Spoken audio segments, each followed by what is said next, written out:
Canada police ने भारत सरकार पर आरोप लगाया है। उसका कहना है कि कनाडा में रहने वाले सिखों को निशाना बनाने का काम भारत सरकार ने बिश्नोई गैंग को आउटसोर्स कर दिया है। उनका आरोप है कि भारत सरकार के एजेंटों के साथ मिलकर बिश्नोई गैंग कनाडा में हिंसक गतिविधियों में शामिल है। इधर बाबा सिद्दीकी की हत्या की जिम्मेदारी भी बिश्नोई गैंग ने ले ली। हत्या में 9mm पिस्टल इस्तेमाल हुआ, जो आम लोगों के लिए निषिद्ध है।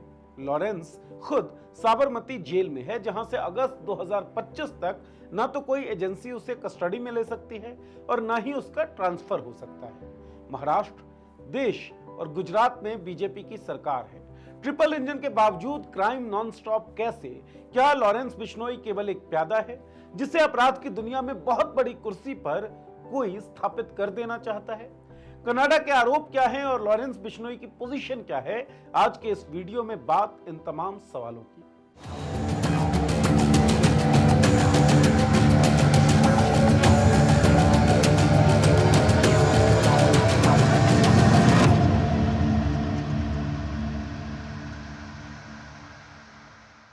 नमस्कार, मैं हूं नीरज और आप देख रहे हैं पॉलिटिक्स। 14 अप्रैल 2024 बांद्रा स्थित सलमान खान के अपार्टमेंट के बाहर लॉरेंस गैंग के दो लोग फायरिंग करते हैं। इससे पहले 2023 में सलमान खान को धमकी भरी कई चिट्ठियां मिली थी।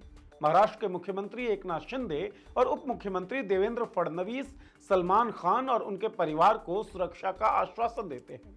घटना के लगभग 6 महीने बाद बांद्रा में ही एनसीपी के विधायक बाबा सिद्दीकी की हत्या हो जाती है। घटना की जिम्मेदारी लॉरेंस गैंग लेती है। हत्या 9mm पिस्टल से होती है। ये पिस्टल आम नागरिकों के लिए निषिद्ध है। कहां से आई ये पिस्टल? कहां फेल हुई खुफिया एजेंसीज? क्या दम तोड़ चुकी है महाराष्ट्र की कानून व्यवस्था? या फिर लॉरेंस बिश्नोई सच में केवल एक चेहरा है और खेल कोई और खेल रहा है? लॉरेंस गुजरात के साबरमती जेल में कैद है। वहां से ना तो उसे ट्रांसफर किया जा सकता है और ना ही किसी भी राज्य की पुलिस उसे कस्टडी में ले सकती है। इसके पीछे कारण है गृह मंत्रालय का आदेश। पहले आपराधिक प्रक्रिया संहिता की धारा 268 के तहत लगाया गया यह आदेश इस साल अगस्त में समाप्त होने वाला था, लेकिन अब इसे भारतीय नागरिक सुरक्षा संहिता 2023 की धारा 303 के तहत बढ़ा दिया गया है। साबरमती सेंट्रल जेल के अधीक्षक डीआईजी श्वेता श्रीमाली द्वारा पुष्टि किया गया यह नया आदेश अगस्त 2025 तक प्रभावी रहेगा। सोशल मीडिया एक्स पर राजू पारुलेकर लिखते हैं, एक लोक कथा 20 साल बाद। लॉरेंस बिश्नोई एक किरदार था जो गुजरात की जेल में दिए गए डायलॉग बोलता था।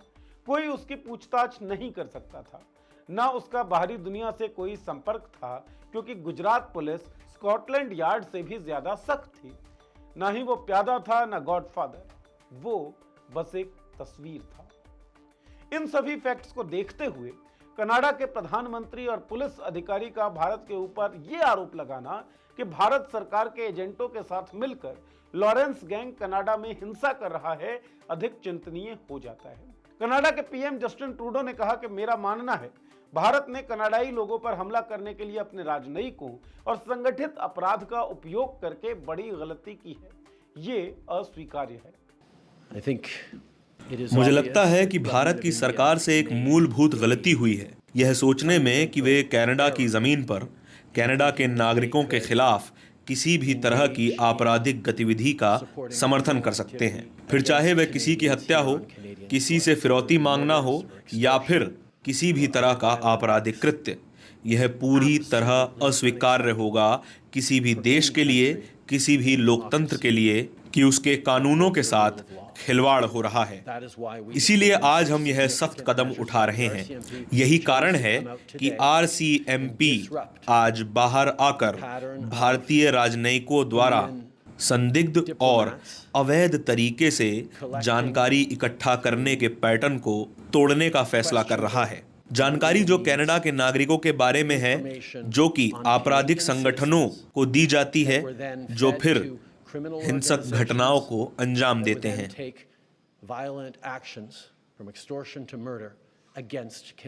कोई भी देश, खासकर एक लोकतंत्र, इस तरह की घटनाओं को बर्दाश्त नहीं करेगा जो उसकी संप्रभुता के खिलाफ है। कनाडा भारत की संप्रभुता और क्षेत्रीय अखंडता का सम्मान करता है और उसे स्वीकार भी करता है, और हम यही अपेक्षा भारत से भी करते हैं। लेकिन इस बार उन्होंने ऐसा नहीं किया। कनाडा पुलिस ने भारत सरकार पर कनाडा में सिखों को निशाना बनाने का काम लॉरेंस बिश्नोई गिरोह को आउटसोर्स करने का आरोप लगाया है। कनाडा पुलिस आयुक्त ने कहा कि उनके पास सबूत हैं जो ये दर्शाते हैं कि हरदीप सिंह निज्जर की हत्या के मामले में कनाडा और विदेशों में कई तरह की संस्थाओं का इस्तेमाल भारत सरकार के एजेंटों द्वारा जानकारी एकत्र करने के लिए किया जा रहा था। इनमें से कुछ व्यक्तियों और व्यवसायों को भारत सरकार के लिए काम करने के लिए मजबूर किया गया और धमकाया गया। भारत सरकार के लिए जिन जानकारियों को जुटाया जाता है उसका इस्तेमाल दक्षिण एशियाई समुदाय के सदस्यों को निशाना बनाने के लिए किया जाता है। पुलिस आयुक्त ने कहा कि उन्होंने यही जानकारी भारतीय अधिकारियों के साथ साझा की थी, लेकिन जानकारी साझा करने का कोई नतीजा निकला नहीं। बिश्नोई फिलहाल गुजरात की जेल में बंद है, लेकिन कथित तौर पर वह बिना किसी रोक टोक के वहां से अपना अभियान चला रहा है। राज्यसभा सांसद साकेत गोखले ने सोशल मीडिया एक्स पर लिखा, वॉशिंगटन पोस्ट के अनुसार कनाडाई अधिकारियों ने पिछले हफ्ते सिंगापुर में एनएसए अजीत डोभाल से मुलाकात की और दस्तावेज दिए, जिसमें दावा किया गया कि गैंगस्टर लॉरेंस बिश्नोई के ऊपर से आदेश पर हत्याएं और जबरन वसूली करने का आरोप है। मैं कनाडा के दावों में नहीं पड़ना चाहता, लेकिन अहम सवाल ये है, गुजरात जेल में बंद होने के बावजूद लॉरेंस बिश्नोई इतना शक्तिशाली कैसे है? मोदी सरकार अन्य मामलों की जांच के लिए लॉरेंस बिश्नोई को गुजरात से बाहर अन्य जेलों में ले जाने के हर प्रयास का विरोध क्यों कर रही है? बिश्नोई जेल में रहते हुए कथित तौर पर भारत और विदेश में हत्याएं और जबरन वसूली कैसे कर पा रहा है? लॉरेंस बिश्नोई को कौन बचा रहा है और वह किसके आदेश पर काम कर रहा है? क्या लॉरेंस बिश्नोई जेल में बंद अपराधी है या मोदी सरकार उसका सक्रिय रूप से इस्तेमाल कर रही है? क्या जानबूझकर एक गैंगस्टर को खुली छूट दी जा रही है? कनाडा क्या दावा करता है इससे कोई फर्क नहीं पड़ता। हालांकि लॉरेंस बिश्नोई की भूमिका और स्थिति कुछ ऐसी है जिस पर मोदी सरकार को अवश्य सफाई देनी चाहिए। लॉरेंस बिश्नोई के अपराधों की पूरी कहानी इसी चैनल पर, मॉलिटिक्स के यूट्यूब चैनल पर शुक्रवार रात 9 बजे हम आपको बताएंगे। हम आपके सामने वो वीडियो लाएंगे। उस वीडियो को आप जरूर देखिएगा। लॉरेंस बिश्नोई के बारे में आप क्या सोचते हैं? क्या वो एक प्यादा भर है या गैंगस्टर? आपकी जो भी राय है वो इस वीडियो के कमेंट बॉक्स में जरूर लिखकर हमें बताइएगा। बहुत बहुत शुक्रिया।